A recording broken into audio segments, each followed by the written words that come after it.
Morning Church. It's Pastor Mike, and I just wanted to share a little bit from our Bible study last night for this morning's devotion.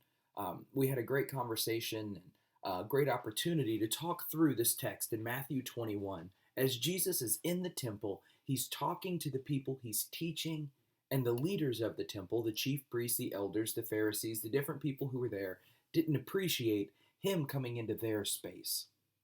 And so they go to him and they challenge him. They say, "By what authority do you come here?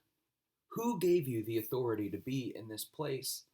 And ultimately, their question betrays their understanding.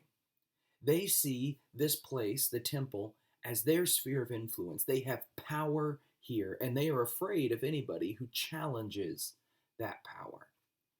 But Jesus doesn't just respond by saying, "God sent me here, so I'm allowed to teach where I want," although that would be a valid response. I think we can all agree. Instead, he exposes their own hypocrisy by asking them what they think about John the Baptist. He says, "Well, John's baptism, was that from human origin or was that from heaven?"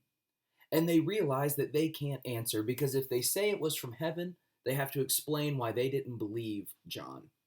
But if they say it's from people, if it was of human origin, they're worried about what the crowds will think because the crowds love John. They saw him as a prophet.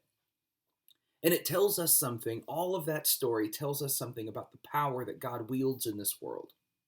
Because if we have to be afraid of people taking our power, then the power that we have in our hands is not from God because nobody can take what God has given us. Jesus wasn't worried about what these chief priests, these elders, or the Pharisees thought about him. He knew his power and his authority came from God himself. And so he was okay saying, "You can have your hill, and I'm going to have mine, and I know God will not let me lose the authority he's given me to accomplish his purposes." And what was true for Jesus 2,000 years ago is true for us today.